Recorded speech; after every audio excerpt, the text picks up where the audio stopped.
Our children are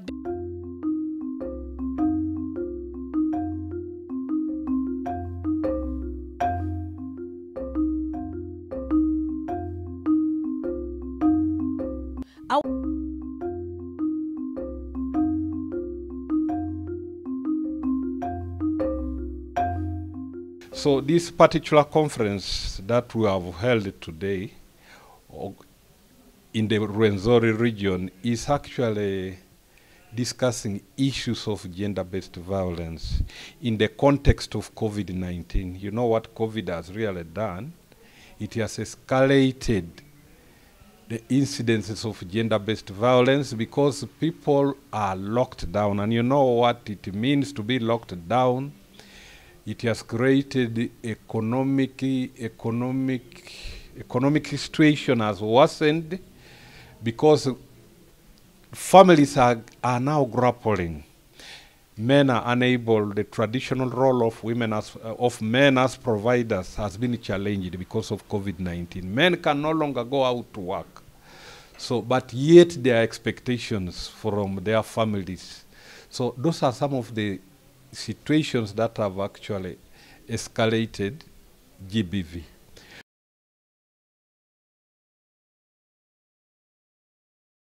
Of course, gender biases, they are still there. Though maybe in small fractions, because like I've been with RFPJ, we have really done a lot with them as the kingdom, as a cultural institution, to address these issues. But they are still there. And bias is looking like appreciating one side of gender. In most cases, looking at men as superior to women. It is still there. Like in places like Kiaka, places like here in Kavrole, like in Kichwamba, Nyabuswa, those areas, these gender biases are still there, though in small fractions, because people have sent them messages, people have received the message, and I think they are working on it, or men have started accepting some women, but very few. Under stereotypes, you find that there are those things that are not true about gender. Like, for instance, someone will say women are of a weaker sex, which is not true. Under stereotypes, you find that some people have a belief that there are certain things a man should do or what he shouldn't do. And also to women, they will say there are certain things women should do and some things that they should not do, which is not true, because what a man can do, a woman can do, and what a woman can do, a man can also do. So those stereotypes act as a form of gender biases. Then we also have something to do with devaluing what people think are women work. Like, someone will be like, they are only women to go for secretarial studies, so men should go for engineering,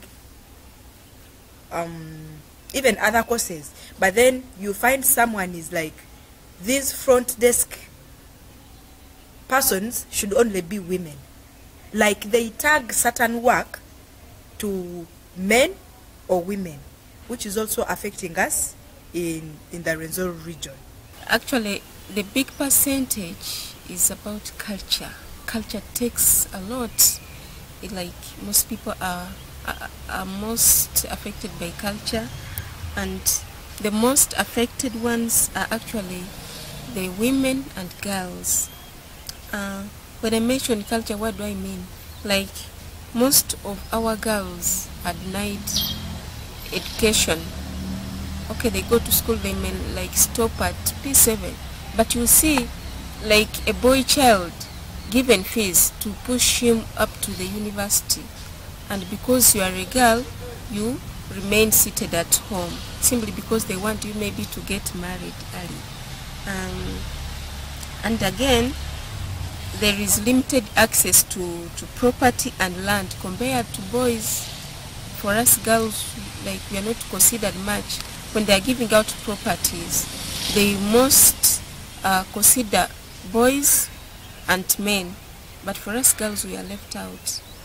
And now some of the examples, like when we are being brought up, like you see a baby girl, sometimes he's given the dolls to play with, but for boys they'll be given trucks.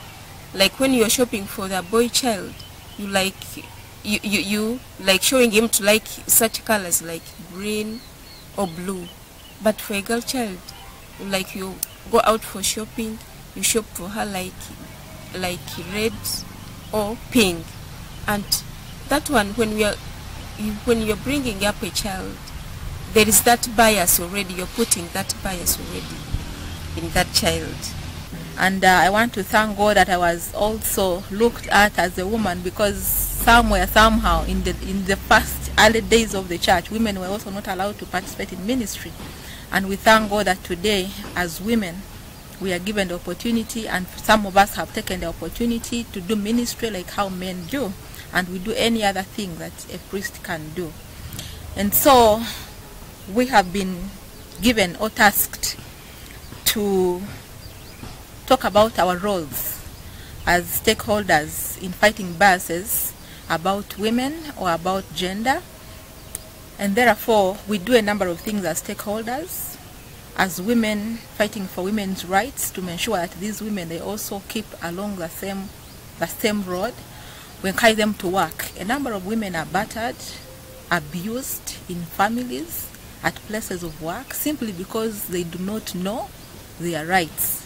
So as stakeholders, we come on board to enlighten them, to remind them about their rights, to encourage them to work so that they become self-reliant. And sometimes it doesn't have to be that somebody is either very educated or not educated. So for us as church, how do we help women? We encourage them to do handcraft. Somebody can weave a mat, somebody can weave a basket, somebody can do sweaters, and eventually somebody earns. So you don't have to wait for the Kameza money and even maybe go on the streets to even demand for the money, because even if you demand for the money may never come, because somebody already knows you have no capacity, you have nothing to do. Some women are married, and then somebody feels like, where do I go back? My parents have died, this is where I have been, so therefore I have nowhere to go. So a number of them are abused, a number of them are harassed, a number of them are hurt in one way or the other, emotionally or psychologically tortured, and they have to stay because they are women, simply because they are just women. So somebody feels it is okay to hurt a woman psychologically because they are meant to be hurt, which is not true, because we're also human beings like men. We also feel bad like them. We want to be cared for like them. We need that attention that they also need from us. So in one way or the other, I also have a feeling that it is our role as different stakeholders to change the attitude or perspectives about women, especially our male counterparts. You need to look at these women as fellow human beings. You don't have to look at them as the sex objects. That this one is here to just have sex, produce, and these women, they also need to go out. These women, they need that attention. Some of them have money, but what they are lacking is love, the affection which parents cannot give them. So I have a feeling that men need to change their attitude towards women, look at them as fellow human beings, treat them with love, and these women will also give them love in return.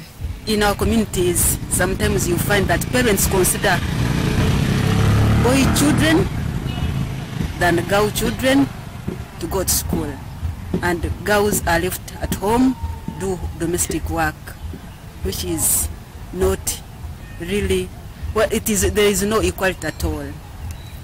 Secondly, in job opportunities, you find that some jobs they are meant for men. For example, if they are advertising for maybe a district engineer, it will be very rare to give a chance to a female to take that job. Mostly women or girls are considered in these simple jobs like secretaries, like office attendants, and yet they could even do better in those offices. Thirdly, we have religious norms whereby, for example, in Islam, they don't allow women to sit in front, which is really an imbalance.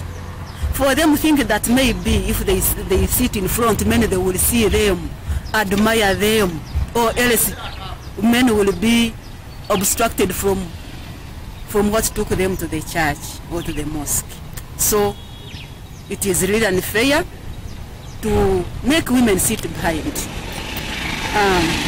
Another thing, political part of it, even if you go to council, the ratio, you find that women are very few, men are many.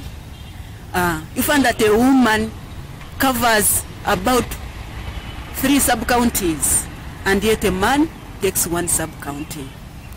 Go to parliament, you find that in a district, there are some constituencies, and every constituency has a male MP, but a woman must cover the whole district.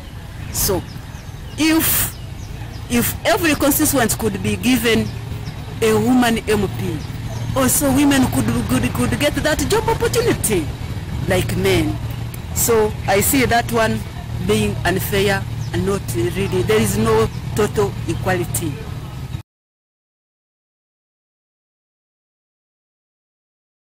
I look at several things ranging from social, economic, as well as political. Because when you look at, for example, now, the traditional role of men, of providers, has been challenged. So there is increasing family neglect. Because men have neglected their families, you find it increases the issues of violence. There is also increasing drug abuse. People are using drugs, and you know drugs impair your reasoning, and you end up becoming an abuser. Yeah. So those are some of the issues that are really what? Triggering some of the increase in the upsurge of the gender-based violence. Of course, you find a parent buying these playing materials. She's a girl, you buy a doll. He's a boy, you buy a bicycle. In that, you're showing this girl child that she's not supposed to ride a bicycle. And you're telling this boy child that he's not supposed to babysit. And that is where the problem comes in. He has grown up, she has grown up, they are now married. And then you hear the man saying, your child is crying, your baby is crying. Just because as he was growing up, he was not taught that even a man can babysit. Even when the bicycle is the only means that is there, the woman will not be able to ride this bicycle because she was not taught how to ride a bicycle. She was not told that even a woman can ride a bicycle, go to the market, buy some stuff, come back home. Now, how does that also affect in peace building processes? Because we already have biased mind, and when there is domestic violence, when there are conflicts, a woman will still feel like she cannot talk freely just because there are certain things, the do's and don'ts, and whereby we are saying, let there no be these things. A woman can do this, a man can do this, shouldn't do this, shouldn't do that. Let us all come together. If it is solving a conflict, it's between man and man, let a woman come and advise. If it is between woman and woman, let a man come and advise. Because in this, you find that because men have grown thinking, have grown with those stereotypes in their mind, that's where you find a problem. There is a conflict, And then you hear a man saying, those issues are for women.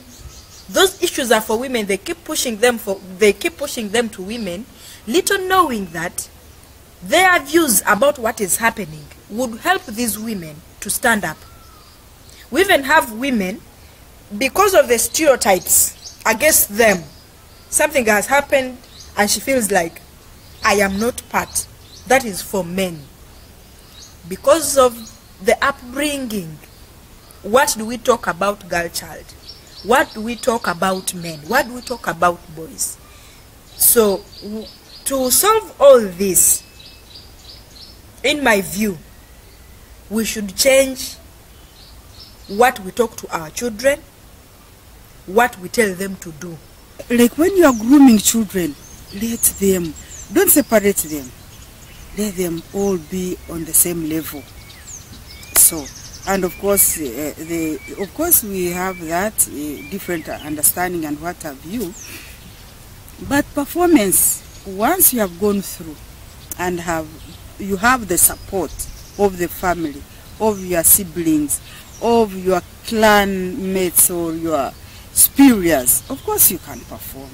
So that is it, that we have to have a lot of workshops, seminars, and even these workshops and seminars should for sure go to even ministries, different ministries.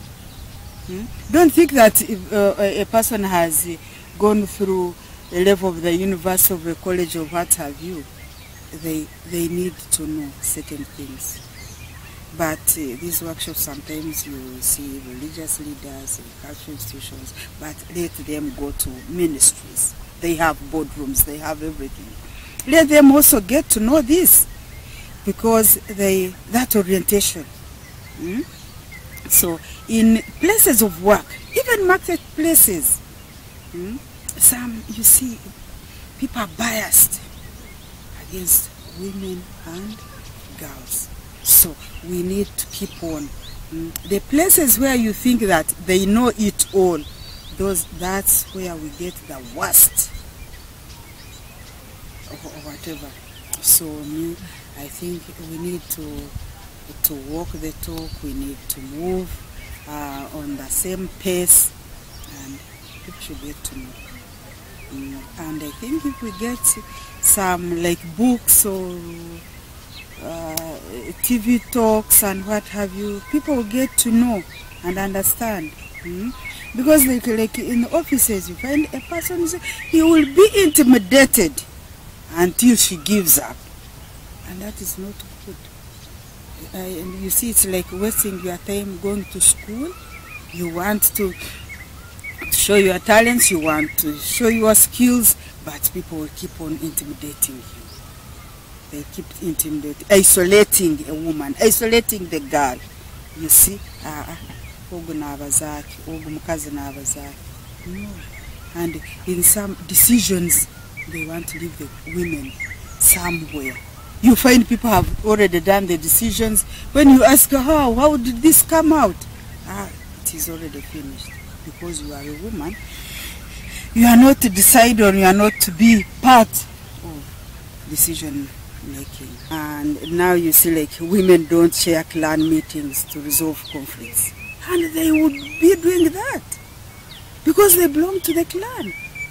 But when it is time for clan meetings, girls, women, you are there not talking, whatever, but they belong to that clan. And they are women. They are born like any other person.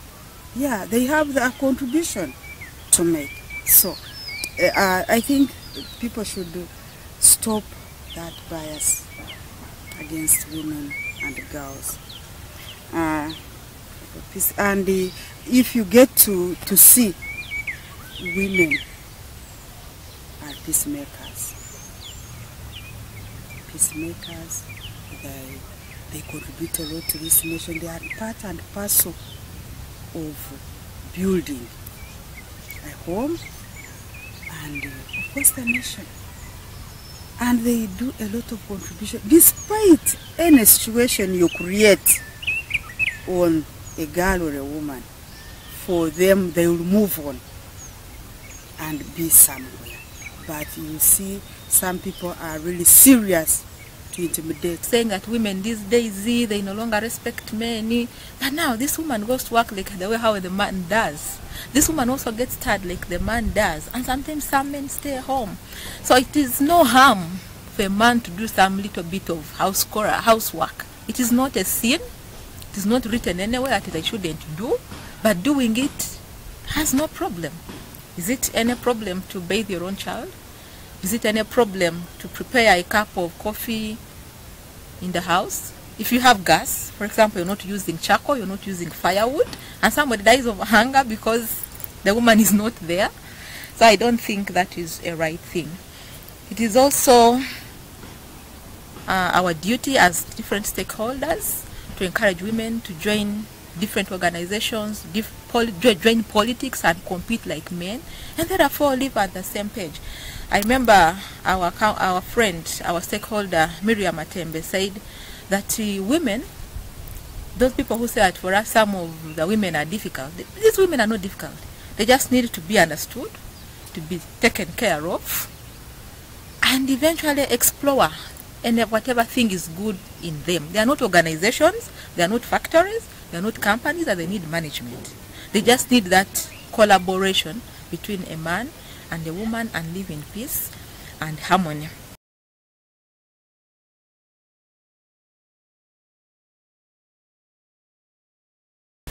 And the effect of like kusorora, kusorora multoro, kusorora, it's like segregate girls and boys.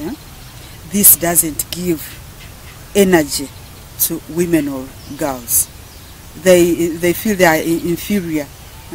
They feel intimidated, and of course that it affects the community, the region, the kingdom, because these people you are intimidating, you are losing them. Some of them, they would have been very innovative women or girls. They would have done a lot of impact to the society. But when you start bringing those biases on them, of course they feel affected, and they keep everything to themselves, which is not good. And if we can try to see how it holds back women in peace building processes, because after you've said a woman should not do this, and she has grown up thinking that, oh, because I am a woman, I am not supposed to do this. So even where there is violence, she will fail to speak up, because maybe you're like, there are these people who say a woman is not supposed to talk in public. So there is violence, there are conflicts, but she has an idea. But because she's feeling inferior, because of the upbringing she grew up, you're saying women are not supposed to talk in public. Even when she has an idea to speak, an idea to put across about solving these conflicts, she will not speak, just because she has grown when they are saying a woman is not supposed to do what? To speak in public. So that will affect, because you don't know what kind of idea she was going to bring and what it would do in as far as solving these conflicts are concerned. It comes to education, because you've said these are the courses for women and these are the courses for men. Even when a girl child has the capacity to go for that course that you refer to as a course for men, even when she can do that, but because all her lifetime in the process of growing up, you've been saying it is a course for men, even in class she's not going to perform, because she'll be like, that is not for us, that is for men. And you find her concentrating on certain subjects, but even when she was going to be able to concentrate on other subjects that would enable her do that course that is perceived for men. There's nothing that is so bad on this earth like living in a terrifying environment. Like time comes, you don't want to go home, because there is so and so, because there is a man, because there is a woman. Oh my God, it shouldn't close. The day shouldn't end because you don't want to go home. So that environment tends to make somebody tensed. A number of them are getting diseases, like 70% of people are dying of non-communicable diseases. Pressure, clots. People don't want to share. Others maybe fear sharing because maybe their culture tells them. We have a saying in our language, "Feramunda vikoraki, msemeza amarembo." So somebody keeps quiet on every pain, on every pressure, on every abuse, emotional abuse, sexual abuse, spiritual abuse, and then somebody says, hey, my pastor said, my pastor. No way. We were given authority to pray to God and then get that spiritual enlightenment as well. Like people who are being beaten or poured soda on in the name of prayer, that is exploitation and misuse of religion.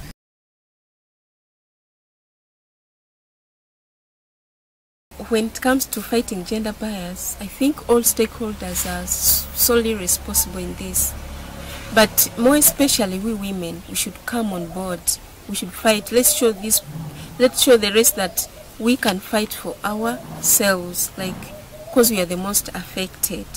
Otherwise, our political leaders, our civil servants, all the stakeholders should come on board and break the bias. I encourage all of us, including myself, to seek help either from police or from any place where you can get it, so that you are able to live both spiritual and healthy lives.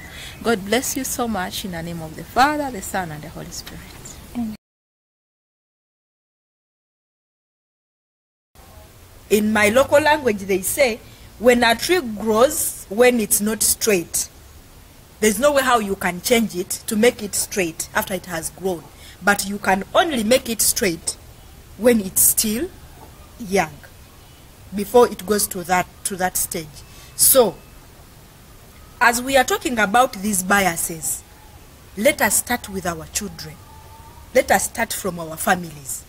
Because we have people, I am here, I'm talking about it, but at home I can't talk about it. And yet I have young boys and young girls who are growing up. So those stereotypes are seriously affecting us in the Rwenzori region, but we've not lost hope. We shall continue talking about these things, and hopefully by God's grace, we shall see the change. Because as I talk now, whatever is happening around women, whatever is happening around men, is not like those years of the 1980s, 1970s, where like they say, hey, a woman is not supposed to put on a trouser. But these days we see women putting on trousers. We've seen ministers who are women. We've seen presidents who are women. So meaning there is a change. So slowly by slowly, we shall be there. Come out clearly from this convention is that we need to bring men, boys on board and work as partners. So we need to promote more of male engagement. We need role model men. We need a critical mass of men who will join this struggle, so that we actually get rid of what? We get rid of this vice of gender-based violence, because it is something that's constructed. It's not normal. I believe we can get away with it, but of course we have to combine our efforts, of course, to do this. I thank you so much for giving me opportunity. That is responsible for bridging the gap between the members of the public and police. So they are our mouthpiece as the Uganda Police Force. They give out information on all issues relating to the Uganda Police Force, but also raise awareness in the community on how best we can work together to make sure that we prevent gender-based violence, violence against women, and violence against children. Thank everybody who has combined efforts to ensure that we end the gender-based violence in the Rwenzori region. The people in the Rwenzori region are proud to say that we are taking seriously this problem, and we are informing everybody to be an ambassador to sensitize the different people in all the 9 districts and the city, and tell them end gender-based violence. And once everybody is aware of this, once everybody knows that with gender-based violence, you cannot have a peaceful home, you cannot have a peaceful community, then we shall end up all fighting the vice. We are struggling to ensure that everybody becomes a partner in this, everybody becomes an ambassador. And we are lobbying seriously to bring everybody on board. I want to call upon all stakeholders. I want to call upon all the non-government organizations, the CBOs, the churches, to join the cultural institutions, to join everybody to ensure that we end gender-based violence in Rwenzori region.